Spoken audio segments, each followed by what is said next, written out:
करेंगे। अंत में मौसम नूर आपको संबोधित करेंगे।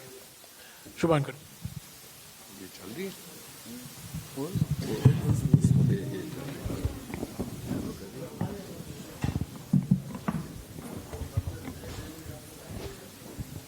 नमस्कार। जयराम रमेश जी, ईशा खान चौधरी जी, गुलाम अहमद मीर साहब जी और मौसम बेनज़ीर नूर जी,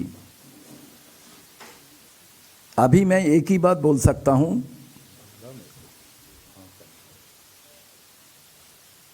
আমি বাংলাতেই বলছি যে আজকে যিনি জয়েন করলেন তিনি আমাদের পরিবারের ছিলেন, তিনি পরিবারে ফিরে এলেন। আমি শুধু এটুকুই কথা বলবো, আজকের দিনে যে কঠিন লড়াই বাংলায়, বিশেষ করে যখন ধর্মকে হাতিয়ার করে এবং পশ্চিম বাংলায় বিভাজনের রাজনীতি কায়েম করার চেষ্টা হচ্ছে, যারা রাজ্য সরকারে আছেন, যারা কেন্দ্রীয় সরকারে আছেন, বিজেপি ওখানে সরকার বানাতে চায় না। ওখানে তারা এমন একটা অস্থির পরিস্থিতি তৈরি করতে চায় এবং তৃণমূল পশ্চিমবাংলায় যা করছে সেটা পশ্চিমবাংলার মানুষের জন্য কোনো উন্নয়নের বার্তা দিচ্ছে না।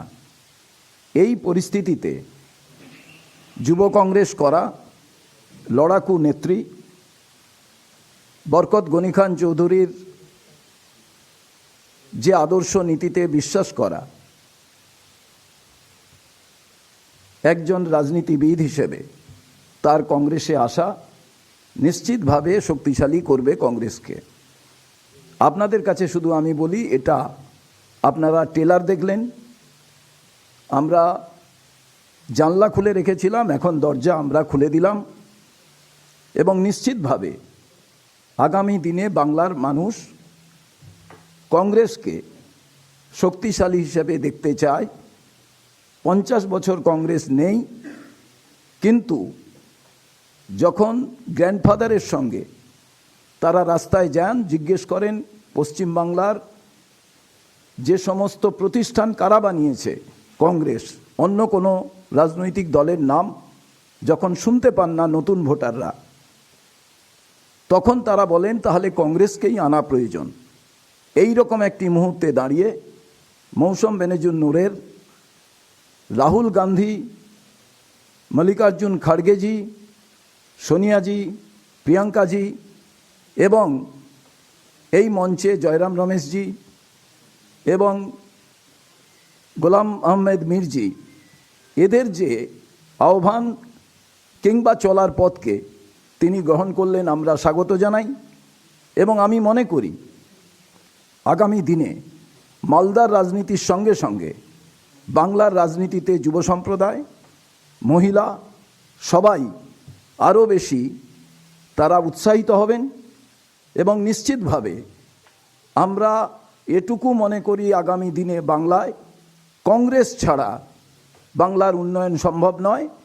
আরেকবার আমি অভিনন্দন জানিয়ে, এটা টেলার পিকচার, এখন আপনারা দেখতে থাকুন। নমস্কার।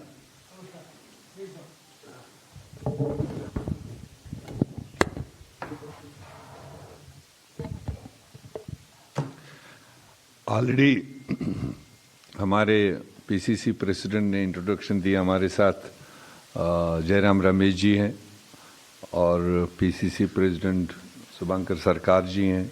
हमारे लोकसभा के एमपी वेस्ट बंगाल से ईशा खान चौधरी जी हैं और हमारी आज की जो घर वापसी है मौसम नूर जी, जो राज्यसभा की इस वक्त सिटिंग एमपी हैं और मीडिया के साथी।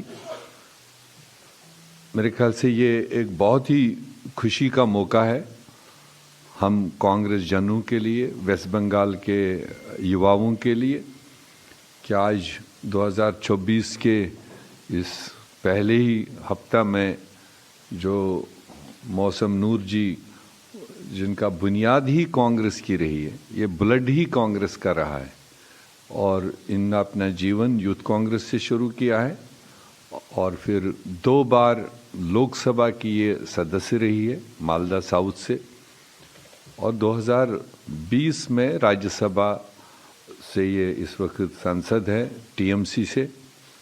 2020 से पहले इन्होंने कांग्रेस छोड़ के टीएमसी ज्वाइन किया है, मगर आज काफ़ी दिनों से 5-6 महीने से इनकी भी इच्छा थी और हमारी भी इच्छा थी कि इस तरह के नौजवान जो हमारे लीडर्स हैं ये कांग्रेस को मजबूत करें और इनकी भी इच्छा थी। तो आज ये मैच्योर हुआ, हम इसको कांग्रेस पार्टी में वेलकम करते हैं।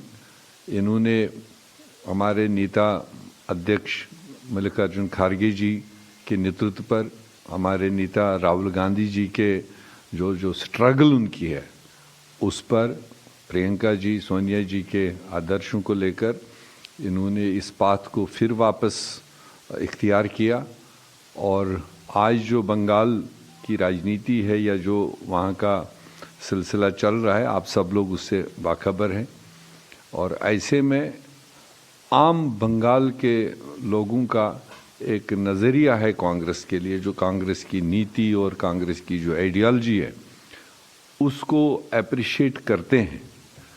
तो बीच में कुछ हमारा ऑर्गेनाइजेशनल वीकनेसेस वहाँ पर थी, मगर पिछले 1 साल से काफ़ी हद तक हमसे जब भी प्रेस वाले पूछते थे कि कांग्रेस का बंगाल के लिए क्या है, हम कह रहे हैं हम तो कांग्रेस को मजबूत करने में लगे हैं। 294 सीटों पर हम अपना पूरी ताकत के साथ बूथ लेवल तक अपनी ताकत को बेहतर बनाने की कोशिश कर रहे हैं और उस ताकत में जो लीडरशिप की वहाँ ज़रूरत है, कलेक्टिव लीडरशिप की ज़रूरत है, वो सेक्युलर स्टेट है। मैं ये बारहा कहता हूँ, इतना एजुकेटेड और इतना वाइब्रेंट सेक्युलर थाट हमने शायद और जगहों पर नहीं देखा जो वेस्ट बंगाल के लोगों में है।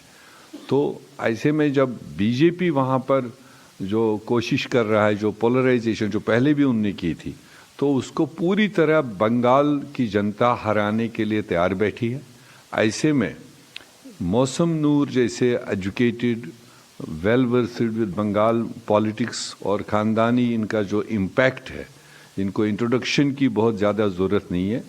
तो ऐसे युवा लीडरों को कांग्रेस में आकर कांग्रेस का नेतृत्व संभालने के लिए ये प्लेटफार्म हम इनको मुहैया कर रहे हैं और हमें पूरा भरोसा है कि इस तरह के और भी बहुत लोग हैं और भी बहुत इलेक्टेड नॉन इलेक्टेड साथी है जो क्यू में है और आने वाले दिनों में उनसे भी आपको वक्तन फ़वक्तन दर्शन करवाएंगे। मगर फ़िलहाल आज के दिन पर मैं ज़ाती तौर बैसित प्रभारी बैसित इंचार्ज वेस्ट बंगाल मौसम नूर जी का वेलकम करता हूं और उम्मीद करता हूं इनके आने से, इनके कांग्रेस की बागडोर संभालने से पूरे वेस्ट बंगाल में, मालदा तो इनका होम डिस्ट्रिक्ट है ही, इनका एक इम्पैक्ट है मालदा मुर्शिदाबाद, बल्कि उसका लहर पूरे बंगाल में भी होगा।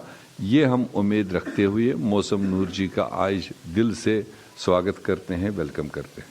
I request Tushar Khan Chaudhary ji, our MP from West Bengal, to address. Thank you. সবাইকে আমি আমার নমস্কার জানাই। উপস্থিত জয়রাম রমেশজি আমাদের জেনারেল সেক্রেটারি, উপস্থিত গোলাম আহমেদ মীর সাহেব আমাদের general secretary in charge west Bengal, উপস্থিত আমাদের west Bengal PCC president Shubhankar Sarkar, আর অবশ্যই আমাদের সঙ্গে মৌসম নূর। আজকে খুব খুশির দিন যে মৌসম আমাদের সঙ্গে আবার যোগ দিয়েছেন।